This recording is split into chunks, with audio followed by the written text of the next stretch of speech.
अच्छा, तो तुम हो जिसने पूरी सोसाइटी को अपने सर पे उठा के रखा है। और ऋतिक से क्यों मिलना है तुम्हें? खामखा पार्टी के लिए लेट करवा दिया मुझे। जल्दी बोलो। बेटा मैं ऋतिक का मामा हूँ।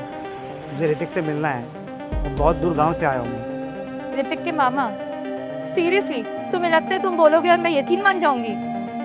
हालत देखो अपनी। नहीं नहीं बेटा, मैं ऋतिक का मामा हूँ। बताया ना बेटा आपको, मैं गांव से आया हूँ। बेटा मैं बहुत मुश्किल में हूँ। मुझे ऋतिक से मिलना बहुत ज़रूरी है बेटा। अच्छा, जरा खुद को देखो और फिर ये सोसाइटी देखो। किसी एंगल से लगता है कि तुम ऋतिक के मामा हो? बेटा मैं क्यों झूठ बोलूँगा? और अगर ऋतिक आता तो मुझे तुरंत पहचान लेता। मैं सच बता रहा हूँ बेटा, मैं उसका मामा ही हूँ। गाँव में बहुत बड़ी दिक्कत हो गई थी, इसलिए मैं ऋतिक से कुछ मदद लेने आया हूँ बेटा। बेटा आप ऋतिक को बुला दो तो मुझे ज़रूर पहचान जाएगा।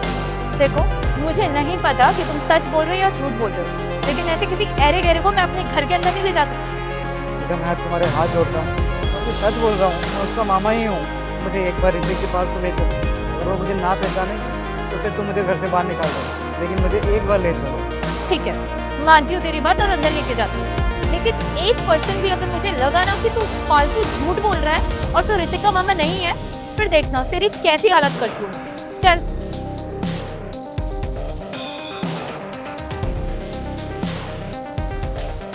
ये लो, ये है ऋतिक। ऋतिक देखो ना, तुम्हें अपना मामा बता रहा है ये। मामा जी, आप यहाँ? मामा? हाँ, ये मेरे मामा है। मुझे नहीं पता था कि तुम्हारे इतने गरीब रिश्तेदार भी हैं। दिव्या, किससे बात कर रहे हो तुम? मामा जी, आप बैठिए। आइए बैठिए। बैठिए मामा जी।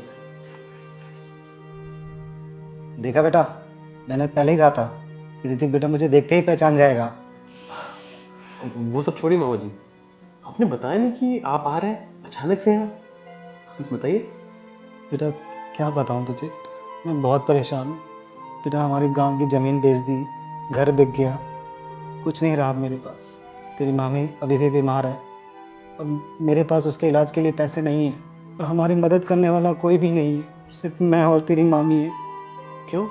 और वो अनमोल और विकास, उनका क्या हुआ? रहने दे बेटा, उनके बारे में तो पूछ ही मत। वो औलाद नहीं है, वो औलाद के नाम पे कलंक है। ऐसा क्या हुआ? और क्या किया उनने? मैं भी आपके बेटे जैसा हूँ ना, अगर आप बेटा मानते तो मुझे बताइए ना क्या हुआ, क्या किया उन लोगों ने, और कहाँ है वो? जो बेटा उन्होंने मेरे साथ किया ना, भगवान ना करे ऐसा किसी माँ बाप के साथ हो। बेटा जिनको पाल पोस के बड़ा किया, जिनके लिए सब कुछ किया, अपनी ख्वाहिशें छोड़कर उनकी ख्वाहिशें पूरी करी।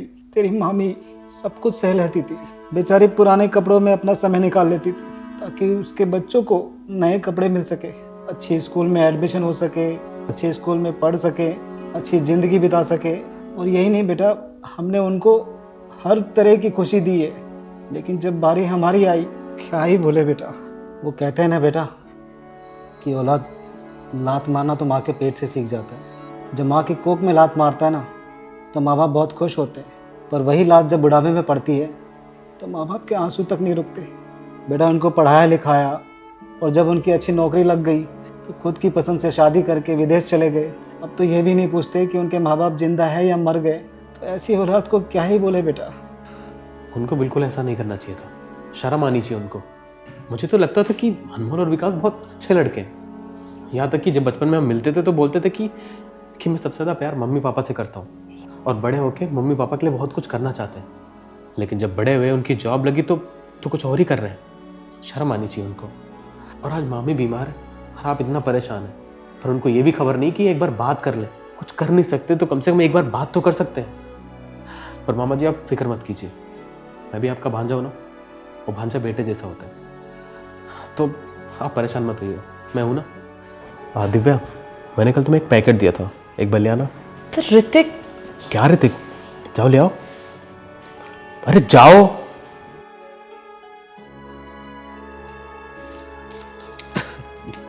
और तब तक मामा जी अगर कोई भी दिक्कत होती तो आप मुझे बताइए। देखिए मामा जी, ये लीजिए, मना मत कीजिएगा। नहीं नहीं बेटा, मैं के पैसे तुझसे कैसे ले सकता हूँ? अरे क्यों नहीं ले सकते? एक तरफ बेटा भी बोल रहे हैं और एक तरफ बोल रहे हैं कि मैं ले नहीं सकता। अगर बेटा मानते हैं तो ले लीजिए, अगर नहीं मानते हैं तो मत लीजिए, और बेटा भी मत बोलिएगा। बेटा तू अगर ऐसे बोलेगा तो मैं तुझे कैसे मना कर पाऊंगा। हाँ तो ऐसे ही तो कहूँगा, आप लीजिए। अरे आपने भी तो बचपन में मेरे लिए बहुत कुछ करा है, मेरे लिए, मेरे माँ बाप के लिए। मम्मी बताती है कि जब पापा का बुरा टाइम चल रहा था तो आपने कितना सपोर्ट किया उनका। तो उनका बेटा होने के नाते और आपका भांजा होने के नाते क्या मैं इतना नहीं कर सकता? अगर आज मैं सफल बना हूँ तो उसमें आपका भी आशीर्वाद रहा है, मेरे माँ बाप के साथ साथ आपका भी आशीर्वाद रहा है, और आपका भी उतना हक बनता है। और इसके आगे अगर कुछ भी ज़रूरत होती है आप मुझे बताइएगा, मैं हूँ। बेटा बहुत बहुत धन्यवाद तेरा। बेटा हर माँ बाप चाहते हैं कि हर माँ बाप को तुम्हारी जैसी औलाद मिले, और मैं तो बहुत खुश हूँ कि तू मेरा भांजा है। और मुझे आज खुशी है कि मेरी बहन के पास मेरा जैसा बेटा है। अच्छा बेटा अब मैं चलता हूँ, अपना ख्याल रखना है। ठीक है मामा जी। अच्छा बेटा अपना ध्यान रखना है।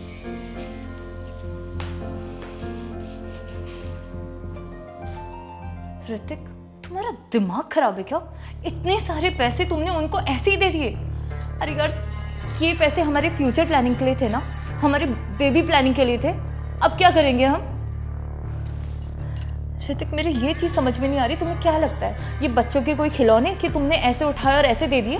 कितनी मेहनत लगी है इन पैसों को जमा करने में, और अचानक से आज कोई तुम्हारे मामा आ गए तो तुमने उस सारे के सारे पैसे उनके हाथ में रख दिए। कम से कम हमारे बारे में तो सोचा होता ना, हमारे फ्यूचर के बारे में सोचा होता। जब उनके बच्चे उनके बारे में नहीं सोच रहे तो तुम कौन होते हो उनके बारे में सोचने वाले? ऋतिक, एक काम करो ना, ये घर भी हमारे किस काम का? हम छोटी सी किसी झोपड़ी में रह लेंगे। उनकी प्रॉब्लम ज़्यादा बड़ी है ना, उनको ज़्यादा नीड है इन पैसों की, इन घर की। तो ये घर भी बेच दो यार, तुम नहीं चाहिए मुझे तुमसे कुछ। और ये घर बेच के ना अपनी मामी के इलाज के लिए सारे पैसे उनके हाथ में दे दो, ठीक है? तुम्हारे जैसा बेवकूफ़ इंसान ना मैंने लाइफ में कभी नहीं देखा है। अरे हर कोई अपने बारे में सोचता है, हर कोई अपने बारे में जीता है, लेकिन तुम तो दानवीर कर्ण हो ना। तुम्हें तो दूसरों की भलाई करना बहुत अच्छा लगता है, तुम तो वही करोगे बिना ये सोचे कि आगे हमारा क्या होगा। बोलिए तुमने, हो गया तुम्हारा? तुम ना फालतू में ओवर रिएक्ट कर रही हो। तो तुम्हें कुछ समझ भी आता तुम क्या बोल रही हो? तुम्हें कोई अंदाजा भी है? मैंने कभी तुम्हें बताया नहीं, लेकिन आज बता देता हूँ। मेरे पापा का बिजनेस में लॉस हो गया था बचपन में, तब उनकी मदद करने वाले मेरे मामा थे। अगर वो उनकी मदद नहीं करते, मेरे माँ बाप मुझे पढ़ा लिखा नहीं पाते ना, तो मैं आज यहाँ नहीं बैठा होता और ना तुमसे मिला होता। तो जो भी मैं आज हूँ सब उनकी बदौलत हूँ। और तुम उनके बारे में ऐसा बोल रही हो? अरे उन्होंने हमारे लिए इतना किया, अगर मैंने उनको थोड़े पैसे दे दिए तो क्या गलत कर दिया? हाँ, उनके एहसान के सामने ये कुछ भी नहीं है। पर इतना समझ तुम्हारी आता नहीं है और ना कभी समझ पाओगे। तुमसे कुछ बोलना ही बेकार है। और एक बात बताओ, अगर अपनों के काम अपने नहीं आएंगे तो कौन आएगा? माना कि उनकी औलाद ने उनका साथ नहीं दिया, इसका मतलब ये नहीं कि मैं भी उनका साथ छोड़ दूँ। अरे बचपन में जब मैं उनके घर जाता था, अपने बच्चों से ज़्यादा अच्छे खिलौने मुझे दिलाते थे। जब उनने कोई भेदभाव नहीं किया तो मैं कैसे कर दूँ? वो भी मेरे बाप के समान है। तो अगर आज वो जब मुसीबत में है और मेरी बारी कुछ करने की है तो मैं कैसे पीछे हट जाऊँ? एक बात बताओ, अगर मेरी मामा की जगह तुम्हारे पापा होते और मेरी मामी की जगह तुम्हारी मम्मी बीमार होती, और ऐसे ही तुम्हारे पापा यहाँ आके बैठे होते और हमारे पास पैसे होते, और जब अगर तुमसे मांगते तो क्या तुम देने से मना कर देती? बताओ, मना कर देती या नहीं कर देती? देती ना पैसे। तो फिर अगर सेम चीज़ मैंने कर दी तो क्या गलत कर दिया? और तुम इतनी समझदार हो, तुम ऐसे कैसे कर सकते हो? और एक बात बताऊँ, तुम मेरी मामी से मिली नहीं। अगर एक बार तुम उनसे मिल लोगी ना, एक काम करो, एक बार जब वो सही हो जाए तो उनसे एक बार मिल के देखो। वो तुम्हें अपनी बेटी से ज़्यादा मानेंगी, उससे ज़्यादा प्यार देंगी। तो कुछ भी बोलने से पहले थोड़ा सोच लिया करो। और मैं मानता हूँ कि तुम वैसे नहीं हो। आई होप कि ये सब बोलने के बाद तुम समझ गई होगी। समझ गई हो ना? हाँ, क्योंकि अब नहीं समझती तो मैं खींच के थप्पड़ मारता। अब एक काम करो, मेरे लिए एक चाय बना दोगी? हाँ, अभी बना के लाती हूँ। ठीक है, बना दो। और ऐसे ही मेरी बातें समझ जाया करो, ठीक है?